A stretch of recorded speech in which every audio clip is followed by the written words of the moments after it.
Welcome to the Caddo Convos, the podcast that explores the vibrant community of businesses thriving in Caddo Office Reimagined. We're here to shine a light on the incredible entrepreneurs and professionals who make the most of our private offices, co-working spaces, and day office rentals in the Dallas-Fort Worth suburbs. Join us as we share their stories, celebrate their successes, and dive into the benefits of working in a space that's close to home but offers so much more than working from home. Let's get started with today's conversation. So today I'm joined by Chiffon Samuel of DFWLPC. Thank you for being on the show today. Thank you for having me. So tell me about the benefits you provide to your clients.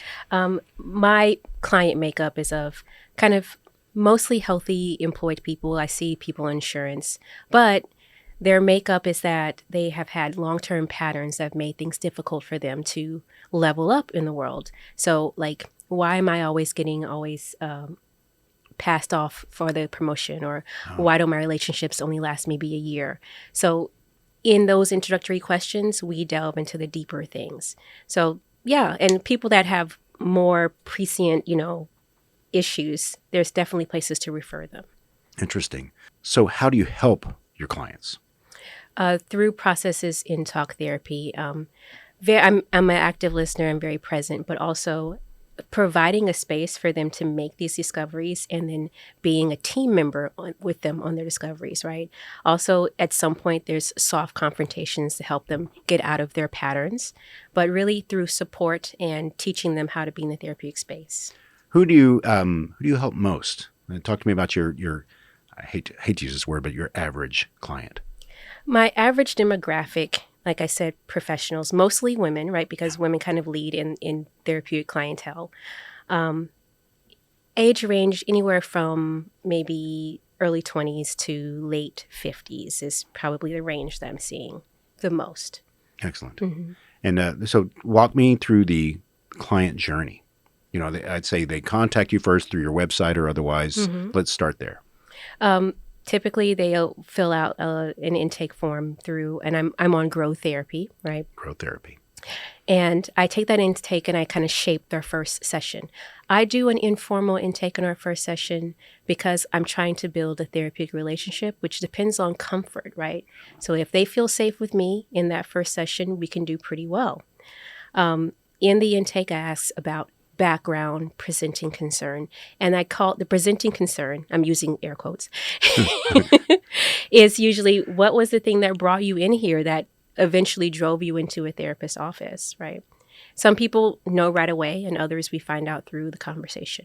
Anyway, background, presenting concern, also what might be your goals. I'll often say, how did you envision therapy going for you? How often would you like to come? And what is the outcome that you want from a therapeutic relationship? That makes sense. Mm-hmm. What is a typical engagement length? I mean, that's a tough, because it's as typical as there are thousands of people, right? Mm-hmm. Or millions of people. Sessions are about an hour, right? 53 minutes, but you can be in therapy for a number of years or a number of months. It really depends on how well our collaboration is going. What clients may not know is that what you do outside of therapy really depends on how great our relationship is going. So if you say to me, I really want to quit smoking, and you say it to me week after week after week, but you're smoking, there's time for some light confrontation. Like, what exactly did you want through quitting smoking? Or is that really the goal that you want in the first place? I like light confrontation. Yeah. It's a great one. I'm not their mom, Right. But we are going to have some light confrontation. It should be its own podcast. So talk to me about your inspiration. Now, what made your path to what you do now?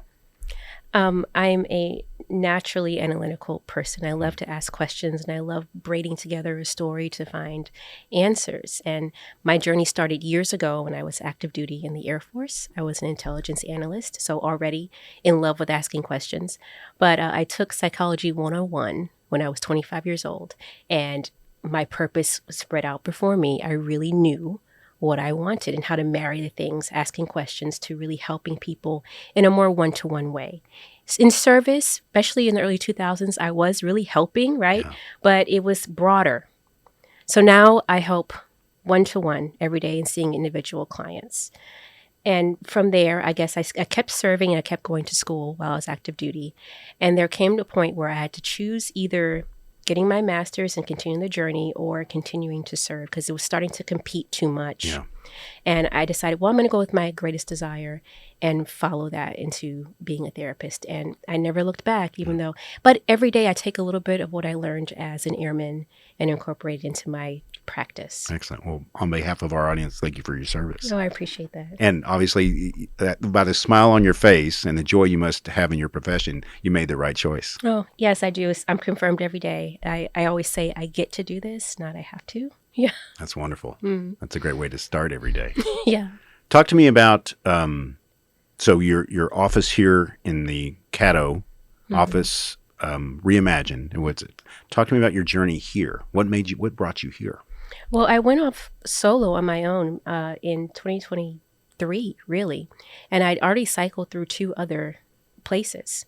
The first place was this really cute place in Richardson. And randomly, their funding fell through and we all had to move. Yeah. And it's not uncommon. Yeah. I'm learning that. Yeah. And I was just getting on my feet. So I wanted to present stability to my clients. And so I was so kind of crestfallen by that. So the second place was actually in reaction to losing the first place. I had like 2 days to find another place. Oh, goodness. Yeah. And so while that was wonderful, it just wasn't ultimately, where I belonged as a therapist. And so Caddo, when I finally, actually a colleague that moved here said, you have to come here, So I took the tour. I met the wonderful office manager, Tara, right? Yeah. And the surroundings are beautiful. There's also white noise piped into the hall, which is important. I've noticed that. It's important for therapists. We need that is. privacy, right? I was just sold on how new, clean, conducive to therapy this business is. So I really feel like I'm going to be here a long time. So speaking of a long time, so talk to me about your career path. What's your plan? Well, I just started my PhD last week. Bravo. Thank you. It was a big step because I kept saying I don't have time. And then I realized as a working adult, when do you ever have time, right? So I'm just going to have to shoehorn it in. You make time. Yeah. Mm-hmm. So my plan is to be in solo practice or even add some more clinicians in the next 15 years. At that point, I'm looking to wind down face-to-face clientele and then do more research, consultation, and development of that space instead of doing the one-to-one.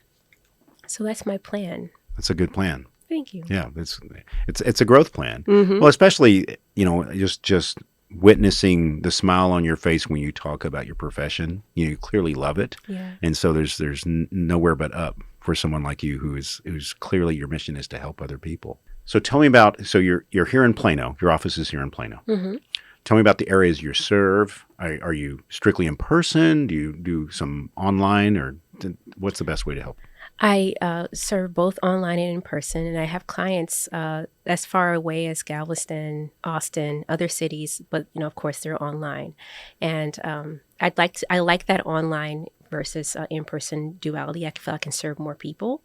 And also I realized that I just need to be in person probably 3 days a week because my split is about 60-40, 60% online, 40% in person. That's great. And there's definitely some people that feel like real therapy is done in person and they want to sit on the couch and they're very tactile. That's fine. I can, provide that Monday through Wednesday. Everyone else, we can do online. And being in the Metroplex, how big and busy it is, online really helps a lot of people. I take a lot of sessions with people in their cars, not driving, but pulled over because they just really can't get away or they got into a conference room at their office. They're making therapy work. Yeah. And so I really meet them where they are in that space if that has to happen for them. Could you tell me about one of your client experiences? I have again and again been really impressed with people's ability to change, right? Because some people say people never change. Well, in my business, I see change happen all the time, right? That's on my website. I started out in addiction therapy, getting my residency hours years ago when I was in Amarillo, right? And I was the drug court appointed counselor. Oh, boy. So these were the people that were doing the worst on probation. They had one chance after another, and their addiction just kept winning. So several times over felons. We would take a person into our special program for about a year, right? And I got to watch this person go from being, at their worst to being a whole different person. Many times they would say, well, I saw the new recruits and I was nothing like that.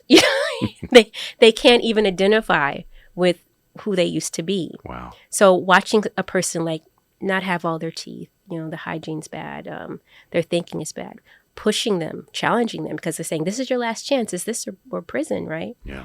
And then watching them turn into what they call a pro-social person, with someone who is interested in having a good job, living in a better neighborhood, thinking about their kids. They just transform. And I always thought, I'm so lucky to see a person change that way, right? And it always happens in secret, right? What happens between a therapist and their client is confidential, but I get to see this beautiful change all the time, and it's just me and that other person witnessing it.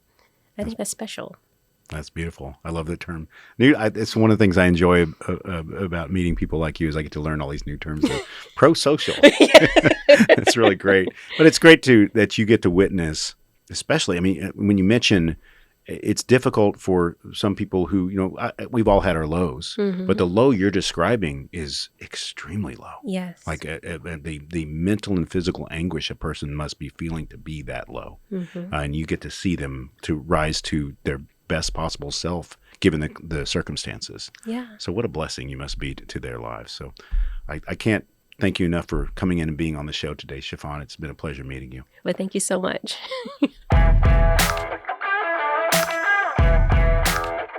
Thank you for joining us today on the Caddo Convos podcast. A huge shout out to our incredible network of members for making our community vibrant and supportive. If you're looking to boost your productivity and reduce the isolation of working from home, consider joining us at Caddo Office Reimagined. Our spaces are designed to meet your evolving needs, support remote work, and foster a sense of community that's hard to find at home. Whether you're a startup aiming for growth, a freelancer seeking a professional setting, or a company looking to optimize resources, Caddo offers a perfect blend of flexibility and innovation. By joining us, you'll be a part of a dynamic business ecosystem that helps you thrive. For more information, visit caddooffices.com. Thanks for listening, and we'll see you next time on Caddo Convos.